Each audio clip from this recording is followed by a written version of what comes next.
Mbote na bino nyonso ba fidèle ya Afro Europe Media, surtout ba fidèle ya émission la biso le point sur les i, où ils allaient présenté par Gisèle Ngindou, la diva de la presse. Ngayo yo oya bino bolingaka bo soutenaka na musala oyo. En tout cas nazo pesa bino merci mingi, puis naza très reconnaissante na bino ba o nyonso ba benga ngai pona ko pesela nga ba information ba héros dans l'ombre on a ko dévoiler binoté ba o nyonso ba benga nga pona ko soutenir nga pona yisanga la diva côté wana c'est bon côté bongisa. En tout cas naza très reconnaissante na bino, raison pour laquelle na loba ke non musalo yo nazo sala ngoka pona ngai te nazo sala ngope pona bino. Et puis tout ce qui est nyonso oyo tolobara na kati ya ba analyse na biso ya le point sur les i ezalaka pona bato bazolanda biso te, ezalaka en commençant par moi-même et puis pour tout le monde. Yangwana en tout cas nazo pesa bino merci mingi na ndenge bozo soutenir nga bozo ça toujours et que le point sur les i Afro Europe Media qui est toujours musala et qui est toujours liboso. C'est encore une fois de plus que nazali ko faire lancer bino message déjà boye bango déjà que non na mboka na biso mokonzi ya mboka na biso message oti kokomela biso pour le moment ezali lisusu ke non mokonzi ya mboka na biso Joseph Kabila asali lisusu deuxième accident na nzela ya Zambie. Je pense que misusu pe bazu déjà information wana ba yokaki balandaki, mais il y a quelques points oyo nga naturaka pour faire des analyses, pour mettre les points sur les i avec le peu d'arguments au nazwaka, au nazalanango, et puis au peu bamisupe to partager na ba héros dans l'ombre nanga. En fait, eza pas si mingi parce que ceux qui lelo mokonzi mboka na biso azoko matina ba niveau o ya ke non un président de la République a sali accident na kati ya voiture et puis 2 fois dans une semaine, des accidents graves. Ezali ba question que tout le monde na minute oyo azali ko travailler na ye à se poser des questions pour nani ezo comme la biye. Bandeko message oyo natangi na mekana ko litangi la bino mo moke pour comprendre qu'est-ce qui se passe au juste na mboka na biso. Ezala ba émission belé na sala pona oloba ke non, ba émission les cas na sala pona oloba ke non. On ne touche pas au oin de Dieu. Ba simbaka na ba oya nzambe te. Vous avez ridiculisé les oin de Dieu. Vous les avez déshabillés. Ba maudire bino. Botala déjà ba conséquences ozo komela déjà yemoko chef na bino. To landa ki tozo ki déjà ba message que non l'église catholique ba sango ba kota ki na prière ya jeûne et prière il y a 10 jours. 10 jours de jeûne et de prière. Pour un préparatif, il y a marche, il y a le 25. Et puis les anazol profiter pour lancer un message pour nous yebi sabato que non marche wana ezali marche aussi na que tout congolais wazali na makila ya congolais wazali ko se sentir que azali congolais marche wana ezali marche pour na biso nyonso, raison pour laquelle bozo mona na kati ya poto ba marche zo sale makili kili a biso pe na kati ya ferane pe tozo bongisa marche. Bandeko, message nazolinga na tanga ezabo. D'abord, ezali fait pour vous dire que non, église catholique bakotaki na prière il y a 10 jours. Pour na préparatif, il y a marche il y a le 25. Et le belabino déjà quelque chose. Il y a ceci. RDC Mister, le président Kabila victime d'un deuxième accident de route en Zambie. Nous portons le combat de la libération du Congo à son niveau mystique. Boyo kango déjà. Yamwana bandai koloba. Marambo RDC. Tozomona ngoka na misuboye. Marambo ekoti pe na milimo. Parce que combat oyo ezara ateke nonde bozo bima bato babimi boy. Et komi pe na marambo pe na ndenga mystique. Mystique pe tozotala pe bonzambe bon déjà catholique bakoti puis basali jeûne il y a 10 jours. Jeûne et prière il y a 10 jours. Na veillé. boye ba déjà que non chaque fois muto akotaka na présence ya Nzambe pour noka Nzambe avec toute sincérité Nzambe azana komimonisa mate botala ba conséquences. Quoi dire? Les 10 plaies d'Égypte sont les 10 châtiments que, selon le livre de l'Exode, Dieu inflige à l'Égypte pour convaincre Pharaon de laisser partir le peuple d'Israël. Référence Ezali Exode 11:3. Bandeko, bilonyo soboebi histoire ya Moïse.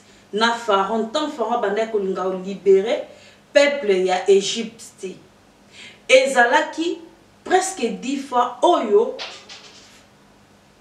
Moïse akendaki ko interpeller Pharaon. Mais Pharaon abandait toujours ko persister, boyebi oyo bandait ko komela Pharaon. Yangwana 10 plaies, 10 prières. Boyebi déjà qui conséquences nango de Jézali, déjà akuta déjà na ba accident mibale. Boyebi déjà déjà États-Unis pe ba PCLP. Boki déjà communauté internationale déjà ba PCLI, boki déjà ba sanction il y a ces pays oyo et landi déjà Kabila na régime naï. Quelques semaines seulement de l'accident de circulation de son cortège sur la route de Matadi. Voilà que les Raïs en visite en Zambie viennent d'être victimes d'un autre accident de circulation. Voici l'article du journal Zambie. Le président en visite, Joseph Kabila, a été impliqué dans un accident de la route.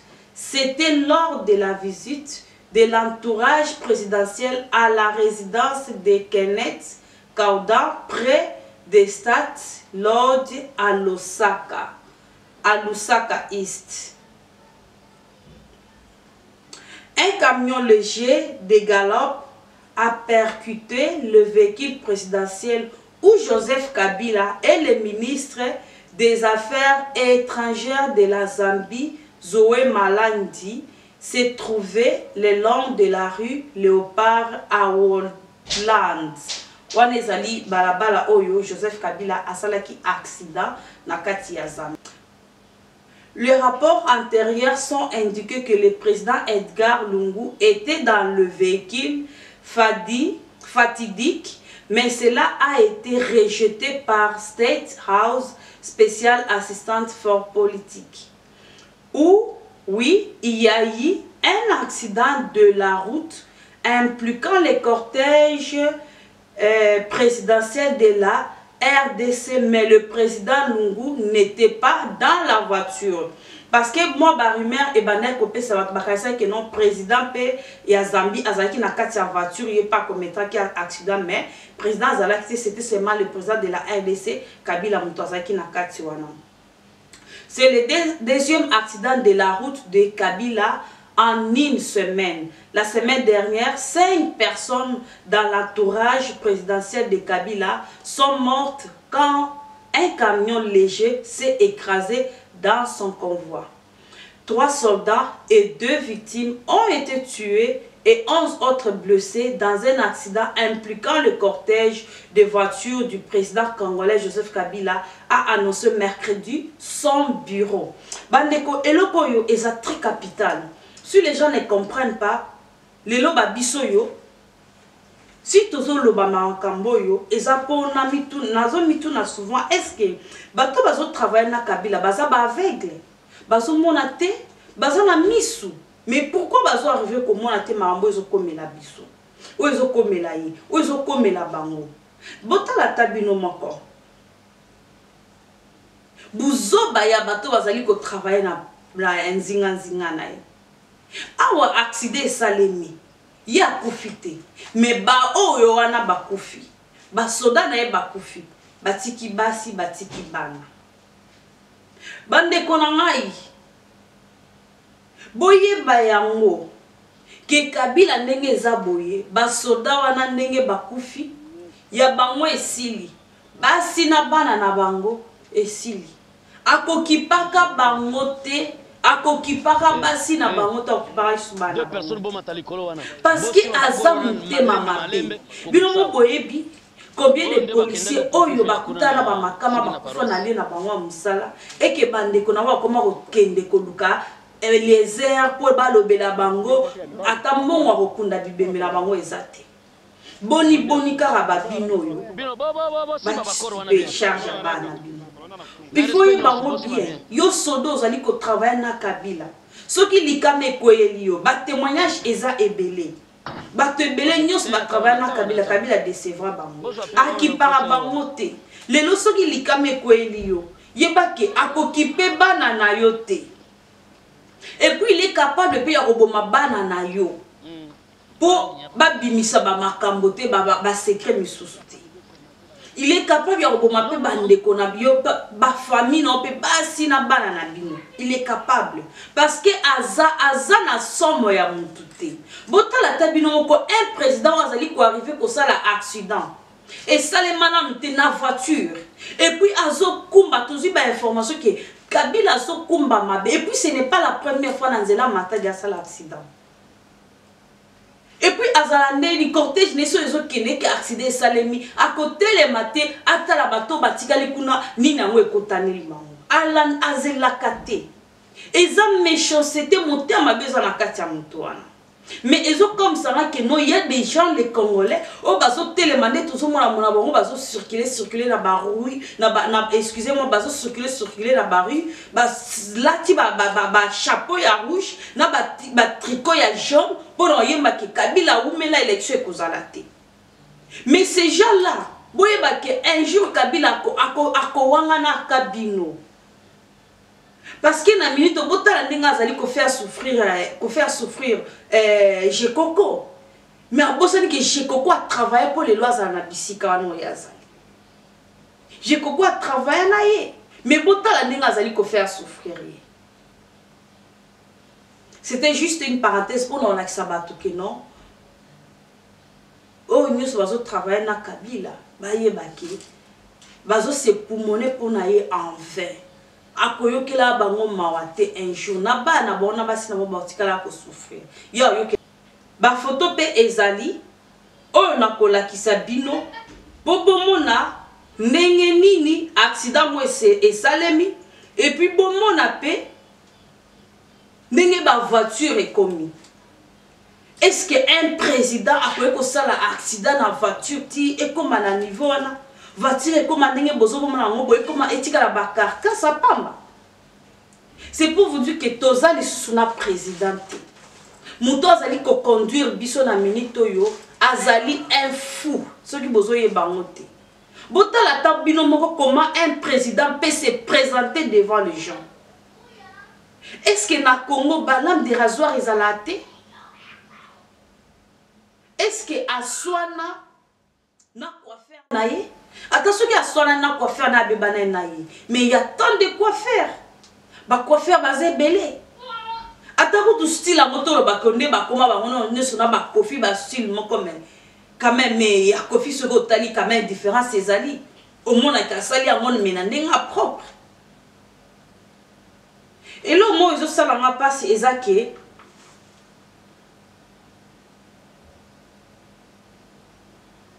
Zela wana ya Matadi cortège ya Kabila ezoboma toujours bande connexion sur site ça bango ezambala liboso te. C'est plusieurs fois qu'il a fait l'accident na banzela wana botala bino mos ba vidéo ezali ba image ezali Olive Lembe aussi c'était la même chose.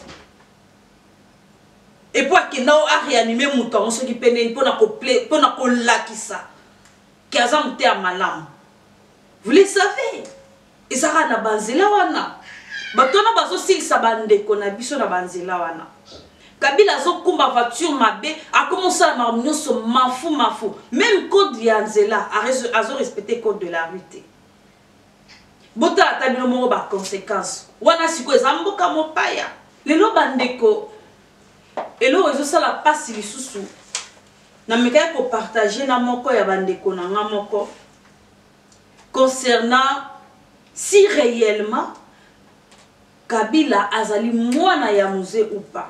Parce que ezana ba maramusu tant bien même que miso baloba za mwana miso za mwana été mais ezana ba question ya mike bamisi bakomona kisa kondima ekoma neti ko c'est vrai aza mwana misosa mais eza na baquestion babanga moko ya mike oyo tozali kose poser des questions yango wana ere mo tozofinir na conclusion que non c'est faux que non azalaki mwana ye te parce que tomekana korefléchir mwa moke mwana nyonso oyo abotama na famille quelconque asalaka tout et que non héritage na bango abatela yango. Donc pour Dieu que loko ya papa na biso et loko papa na nga monela ngo pasi ngai mwana il faut na bomba ngo pied na batela ngo. Tout ça wana nous mwa muke réflexion sur histoire ya Afdel parce que donc comme ngai nazo yeba bien que le 16 janvier 1997, ezali entré à Afdel. Afdel toyebi que ezali mouvement ya libération. Bon, on dit qu'on libérer biso na soi-disant dictature ya Mobutu pour les lotokoma ndenge tozalaki parce que ti bango bayaki wa balonga biso na dictature ya Mobutu. Mobutu azalaki un dictateur. Alors il fallait ki bango baya mais on a tous au monde à barrière tous allés qu'on subir pour le moment. Tout est maintenant na Afdel et loko la Afdel ezali mouvement oyo esali ke Kabila lelo a comme président ya Congo ezali Afdel muteko tsa musée oyo soi-disant entre guillemets azali papa nae. Mais qu'est-ce qui a fait que non Afdel ekoufa mouvement ya Afdel et le Bamaraïsou c'était na Congo. Or tant bien même que bazana côté na bango mabe oyo Afdel bamimela biso mais Kabila kokaki kolimwisa Afdel boete. Pour Afdel, bato nyoso ya Afdel, Kabila kanga bango, a boma, a libéra, a élimina bango moko. Parce que bango, ba yeba ki ba secret na ye. Parce que bango ba yebi que bien réellement, azali mwana ya Kabila. Ça veut dire que non, richesse oyoto hérita et pas ya ba papa. Et le connaît que non papa a souffert pour ne le kwana mutu akoki kaka ko lâcher yango directement boete. Mais eza pe exemple mon suspect na ko kozwa. Lelo Etienne Tshisekedi azalité. Parti le ko la UDPS, tout le monde a que Félix a lomoli pesa UDPS mobimba na vie na ye. A eu pouvoir et que a abandonné UDPS à l'omoli a bomi parti on a ya UDPS. Ou soit Félix a zamon a Tshisekedi te. Ou soit Félix a souffert pour na UDPS te. Mais Kabila Afdel de mutemema bango na Congo. Eza mouvement na Afdel mutemema bango na Congo. Na zone di maté que non Afdel ezonga. Mais comment est-ce que Kabila koki ko percotilisa mouvement ya Afdel Karaboy? Si réellement zalaki mwana musée, c'est là où se pose des problèmes. Et ça ba question il fallait to mituna. Ndengeni mouvement lokola Afdel et yokana lisusuté. Le 16 janvier et comment ko commémorer mort ya musée Laurent Désiré Kabila. Or ça ba événement miné nemi balé na mboka na biso. Parce que dans 1997 ans, le mouvement Afdel et Kotaki, avant, nous avons Akoufa, Tobandai ko en affaire mon koboy. Mais les lots et comme Kaka mort ya musée Laurent Désiré Kabila. Et nous connaissons les Kelanga na comprenate. Ba te belé ba question na bazo tuna misusu ba bosala na tellement que biso ba congolais et amour ba effet marambo belé yara. Mais tu vois que l'histoire est toujours histoire. L'histoire reste toujours l'histoire. Même na ba poto à place to vandaka. eza na ba histoire amabe oyo totia par exemple ba tomboka oyo ya biso bakuta nango vis-à-vis ya ba suédois vis-à-vis ya ba russe mais histoire wana ba bossa na rango te omona ke bato yo babunda pona mboko yo na ba o babunda na bango tout eyebani eza na mise quelque part bokei ba yebisi biso no ezalaki boye ezalaki boye ezalaki boye mais na mboka na biso histoire bazali kolinga kolakisa biso te histoire ya mboka na biso bazali kolinga ba faire disparaître l'histoire du Congo.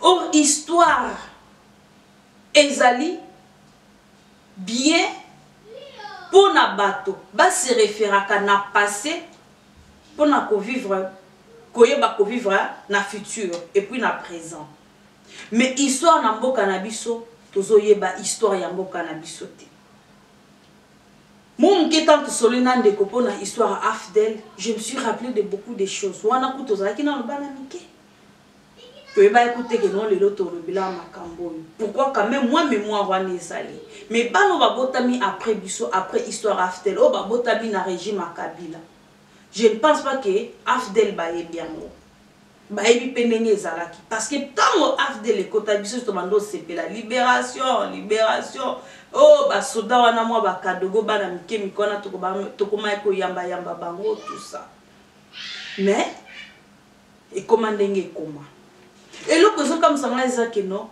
Kabila mutwana muzazala ki papa na yo comment ko ki kozanga respect ya biloko na ye même journée ya mort na ye ba meswana amona na karar amona na karar bakunda papa ne wapi kaka na Congo musika te mais journée mais ezako a journée moko et puis pour quelques heures au quoi ko sacrifier ta note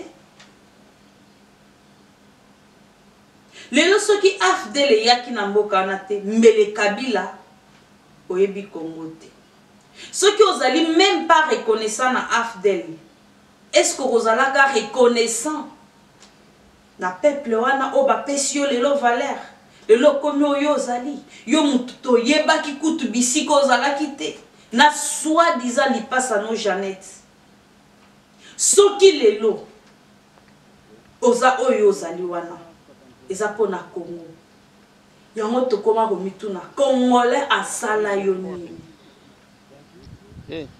pour obébisa Congo na modèle Jacob Zuma collègue na yo alobi nini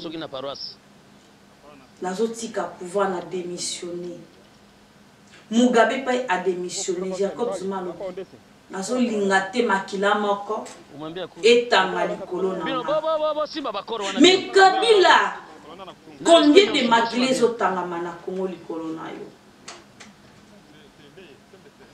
combien de bato bazokufa likolo aka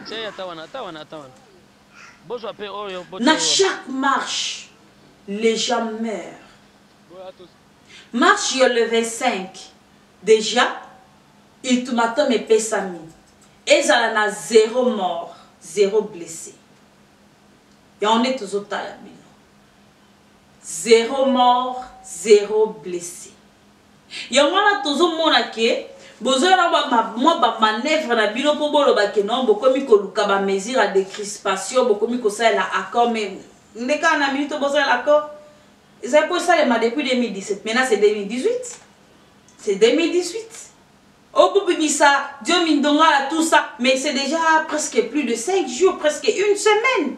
Pour les babimiter. Et puis, miti de Pessama qui n'a mokonzi. Mokonzi n'a bilo Kabila. Après ça qui déjà mitin de kebab bimisa bango. Puis surtout que ceux qui chef a pessi déjà corps, les caboués ça les m'a du mbalamon il faut battre ça mais pour les ça les matin. Boyebini ni bozo banga. Bato wana baza bato baso bangisa bino boyebi nini bozo banga mais biso tozana et le que ça la passe ezake mutozo sans makila jekoko na eta oyaza nango bozo senga na yakende ko samba na on mona mitema bato boete mutozo sans makila kendo samba mais déjà bosi bobomi ata sambi alobi nini na kasho kuna na eta vie eta ne ya santé za malamu te bobomi déjà koboma mais boyebake nul n'est éternel sur cette terre. Moi, je vous dis au revoir pour aujourd'hui. Et n'oubliez pas de vous abonner sur Afrerop Media pour nous rendre news na bino au marambo ya mboka na biso. Au news to bomona tozanga jamais copier la vie. Moi, je me limite là, je dis au revoir. On se retrouve à la prochaine occasion. N'a pas information. Salut à tous, aujourd'hui je vais parler avec vous concernant Jibabox. Jibabox, c'est le box le plus moins cher qui est composé de plus de 2000 canaux de partout dans le monde et dans les diverses langues. Et comment faire pour avoir Jibabox? C'est plus simple, vous pouvez utiliser directement à partir de votre Smart TV.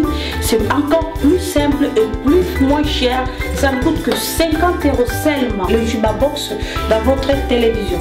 C'est à partir de votre téléviseur, allez et télécharger l'application IPTV. Et à partir de cette application, vous aurez votre numéro de marque de télévision. À partir de là, lorsque vous appelez le numéro que nous affichons, rassurez-vous, c'est dans moins de 5 minutes que vous aurez toutes ces chaînes. Et au cas où vous n'avez pas Smart TV, c'est plus facile. Appelez justement avec le même numéro que nous affichons pour recevoir Jibabox. Et Jibabox ne coûte que 120 € seulement avec abonnement pour toute l'année.